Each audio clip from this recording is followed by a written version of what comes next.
Welcome to the With Pride and Grit podcast, a show dedicated to helping you navigate a season of transition in your life. I'm your host, Jen Pasquale, and as a 16-year military spouse, I know firsthand how challenging life's transitions can be. I also know it's an opportunity for growth, discovery, and new beginnings. In this season of With Pride and Grit, we're sharing stories of military spouses who are or have successfully transitioned to civilian life. We'll also hear from experts who can offer valuable insights about transition resources available to support a spouse's journey. Whether you're just starting the transition process or already well on your way, this podcast is for you. We hope to provide you with the knowledge and inspiration to make the most of this new chapter in your life. Let's get started. Hi, this is Jen with the With Pride and Grit podcast. I am excited today to bring you a bonus episode to our season 1. We know that so many of you loved our resources that we talked about in season 1. So we're going to offer a couple bonus episodes that focus on resources and some of the things that you as a military spouse can leverage for your side of that transition journey. So without further ado, today's guest is Amy Taft from the Commit Foundation. So Amy, thank you for being here. I'm really excited for you to share everything that Commit has to offer to military spouses and let us get to know you a little bit. Hi, Jen. Thanks so much for having me on today. So everybody gets level set. My name's Amy Taft. I was a military child, exchanged one ID card for another ID card, and found myself in the world of being a military spouse. In 2013, my husband transitioned from the Navy after 20 years of service. And now I have the opportunity and the privilege to work for an organization called the Commit Foundation.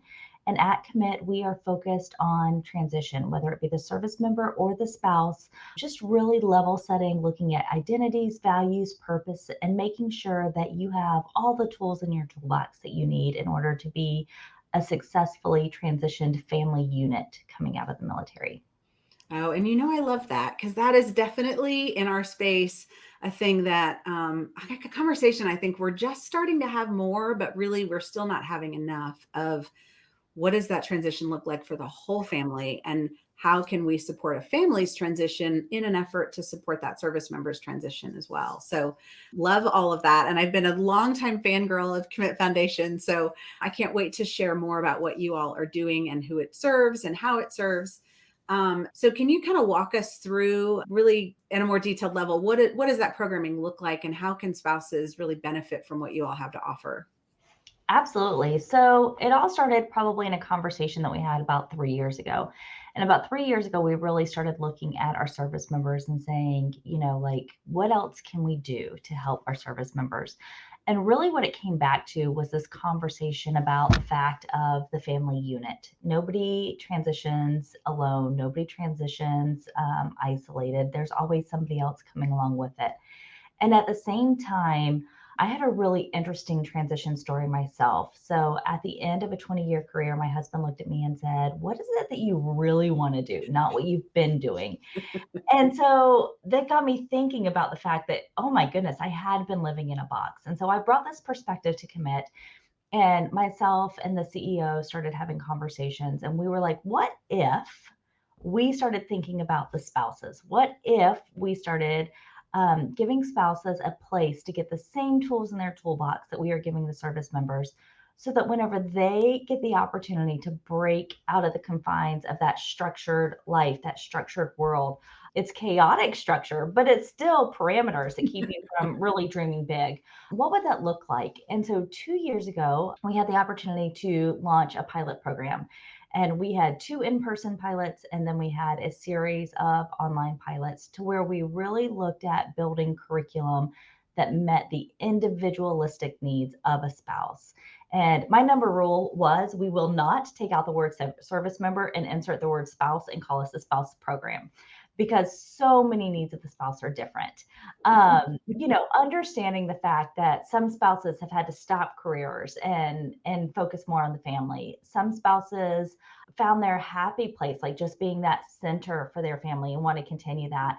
And some spouses have been in the workforce, but they have this resume that just looks like a hodgepodge, a quilt kind of put together. And what in the world does all this have in common? And they have big goals, but they don't know how to weave that story in. And we designed the program all around those needs.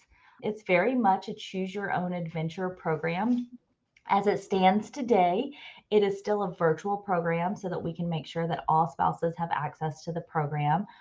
You come in a cohort, you get to meet 25 other spouses that are going through a similar situation and talk through the issues of transition from a spouse lens, and then just get a toolbox full of tools that you can pull out at any point in time and help you support yourself, support your service member, and support your family through that transition. Awesome. That's like, I need to, where's my sign up form? I need to do this. It is. It's, and the other thing I like about it is the whole choose your own adventure. We have structured the class that no matter what you are doing as a spouse, there is a place for you. Mm. There is a voice for you. And we even look at it as, whenever we talk about career and life purpose, because some of us are very, very much centered around that family nuclei, and we want to continue our volunteer work, and we want to make sure that our children are still taken care of, and we've built commitments around that, and we want to make sure that we honor that space as well too, because that role is just as important for a family as a spouse that's looking for transition in career. Yeah, no, I love the flexibility of that because, you're right that everybody's situation looks different. And every person I've really ever talked to, there are threads that go through transition, but so much of it is unique and nuanced to where you were before military life, what your experience was in military life, and then kind of what season you're in as you're exiting. Those who are empty nesters are kind of looking at a different transition, if you will, than those who might have really young children, and they're going to just sort of continue in that kind of raising of kids. And so there's so much uniqueness to everybody's story that having programs that support that is wonderful. So I love that part of it. Can you talk a little bit about, I don't know if you have any of these, but just, I was thinking maybe some stories of folks who've kind of come in the program and what that experience has looked like, and sort of, when they left the program, what did you observe was sort of different for them having been through it? Sure. I'll kind of bookend two examples that kind of show the extremes of what comes through. We had one spouse that came in and she had a master's degree whenever she got married. Her and her service member, they met post graduate school, and she had a career. And after the very first PCS move with children, she decided that that was going to be it for her. And so she stopped her career. She started focusing in on her family, decided to homeschool to get some continuity with her children as she moved through. And whenever they were getting out, she had this job at a tea shop. And she did it part time because both of the kids were involved in other activities. And she wanted something just to kind of take up some extra time and to meet people. That's what she really wanted to do, was just interact and talk with people outside the home. And so she had a job at a tea shop. And whenever her husband was transitioning, he was under the assumption that she was going to go back and get a job that, a career that was equivalent to what she had before using her master's degree. And there was this disconnect between conversations, because really what she wanted was just to continue to be there for her children, to be there to support him, and to have this tea shop job. She loved this little part time tea shop job, but she didn't know how to vocalize that. And so, Mm. with the help of coaching, with our one on one coaching program, she went through some coaching sessions. She really found her voice in that situation. And they sat down and they had a very structured conversation about why this tea shop job was so important to her, and why she loved it, and why she wanted to continue to have it. And at the end of that conversation, they all of a sudden came together and they were a united family again, and they were no longer had opposite assumptions of each other. They did not have opposite expectations of each other. The spouse knew, and the service member knew, the common language of passion and purpose and values, and finding jobs and designing your life. And they were able to have a conversation on that level. And so for that family, they were able to go on, and she was able to do what she really wanted to do in love, and her service member spouse, was able to like appreciate that and to build his next career around that structure of the family.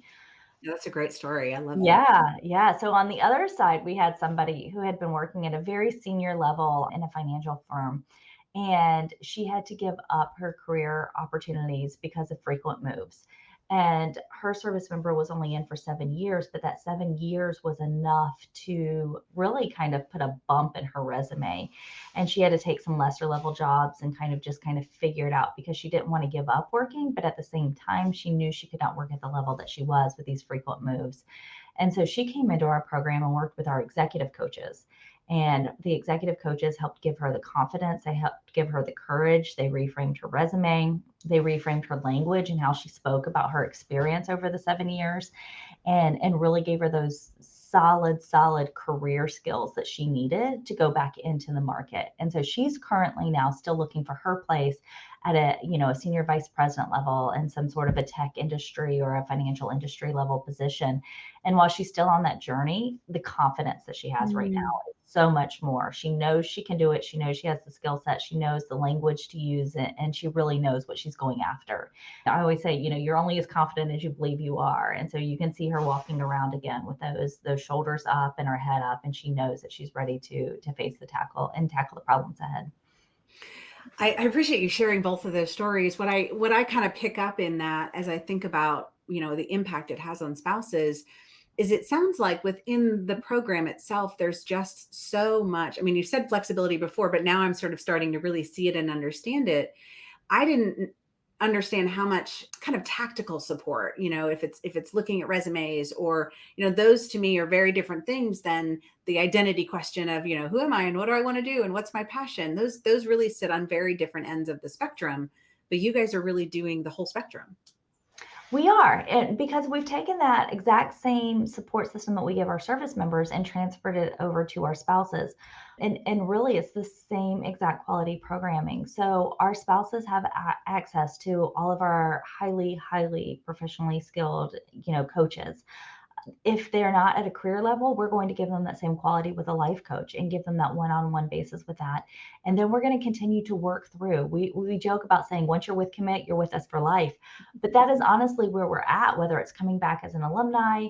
Transitions don't end with a military transition. One thing I've learned in life after 10 years post transition, one thing I've learned in life is transitions don't end. Whether you're transitioning to kids going off to college or empty nester or parents moving closer to you or career changes, it just keeps on going through. And so what our goal is to get as tactical as we need to give you that skill set so that as you go through life, you have what you need to do to continue to make transitions. And then if you find yourself needing extra support later on, we are right there to pick you back up again and to continue that conversation with you. So that was my next question. You already answered it, which is understanding kind of that, entry level coaching opportunity versus you mentioned like the executive coaching. So you're really looking at the unique needs of the individual and figuring out what's the best support for them and kind of who to pair them and connect them with to help them further their own journey, which is Mm-hmm. again back to flexibility, right? A lot of flexibility in what it's like. Every journey is not going to look the same within Commit for anyone who's going through a cohort experience. Can you talk a little bit, you touched on it just then, but what is it from an audience perspective? One of the things we often ask is it pre-transition, mid, post, like how far post-transition? What are the boundaries for someone who's interested in Commit, but maybe is just finding out about it for the first time? Right. With our spouses, that is one little tweak. So our spouses, we tell them, 12 months before to 12 months post is probably the sweet spot. We'll have a conversation if you are outside those parameters. I mean, we've had spouses that are trying to transition from overseas and Mm. back to the States that we've worked with a little bit. Again, that very individualized approach. But our sweet spot, we've pretty much found 12 months before, 12 months after, because there's so many other factors that go into transition. If we don't get you in that window, a lot of times you're focused on too many other things. So we want to get you early enough that you're not looking at new doctors, new schools, buying a house, all of those tactical parts of a move. But at the same time, we want it fresh enough to where you have the space to think of yourself and to really hone in on yourself. And you're not trying to do the long-term planning of, are we going to reenlist? Are we not going to reenlist? Are we going to make this our final move? All of those high level discussions that go on with a service member, we want your headspace cleared from that a little bit and to be able to really focus on yourself. I'm curious if you ever have, and maybe you always do, but do service members and spouses often go through the programming sort of in like simultaneously, or is it really just, it doesn't need to be that way? It doesn't have to be that way, but normally there is overlap. We absolutely love it. Now, your service member does not have to be part of Commit to be part of our programming. You can come without your service member. However, our sweet spot, like we love it whenever you come through together. We have started allowing some of our spouses to attend in-person workshops with service members if they are career focused. And so we've kind of looked at this a little bit. We had 4 of them that went through last year as pilots, and one of them was a couple that came through. In 2024, we're actually doing 2 couples programs to where we're bringing couples purposely together in person to go through transition. So, Hear like, about these are that. some of the little things we're going to be dabbling in. I'm giving you like some sneak peeks of like what's happening in 2024 with Commit. But because of the idea of if we can get this conversation started jointly, it has so much more impact long term on the family unit than if we're addressing the problems separately.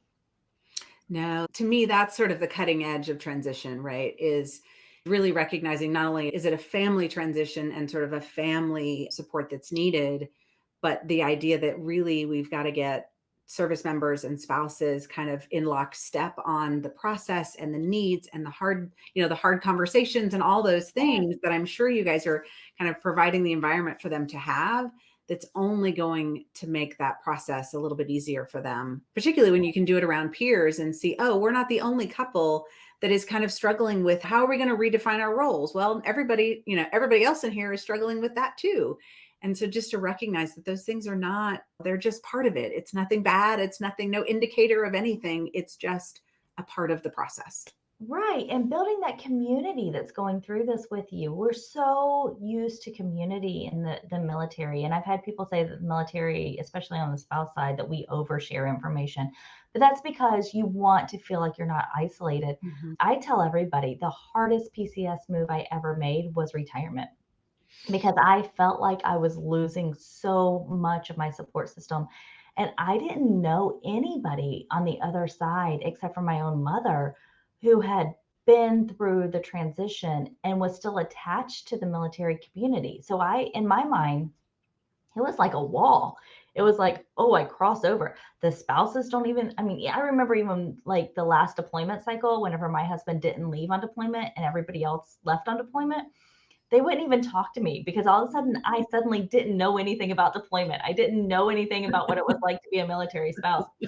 And the service members feel that the same way. Mhm. I mean, like it's the same thing. And so you get isolated and Mhm. you don't have that community. But how great is it whenever you're sitting in a room with your peers and you hear somebody else say, I'm really kind of nervous about my spouse being home Mhm. 365 days a year, like I don't know what that's going to look like. That's a little scary to me. How do I reintegrate them into raising our children on a day-to-day basis if they've been heavily deployed? My favorite one that I always tell people is like, how do I sleep with the same person 365 days and don't have my bed by myself? Like I was used to having bed breaks. I come on the bed breaks, like, Yep. oh, he's gone for 2 weeks. I've got the whole bed to myself. Um, but now I'm looking at 365 days with like somebody lying next to me and not getting a bed break, like all of those little honest things, if we think about it, that come up in transition. It's so nice to have somebody else beside you and say, oh, I was wondering that too. Yeah. Um, No, and I imagine like that, while virtual, we absolutely prove that virtual works. I think there is something special about being able to have those conversations, like sitting around a table over lunch. It just kind of pulls down those walls a little bit more when we can do some of that in person. So that's cool that you guys are also kind of dabbling in some of that and yet still being able to offer it virtually so that, our folks abroad and anywhere can still take advantage of it. So all really good stuff. yeah. I had one question I was curious about. You've seen a lot of people transition, you've been through it yourself.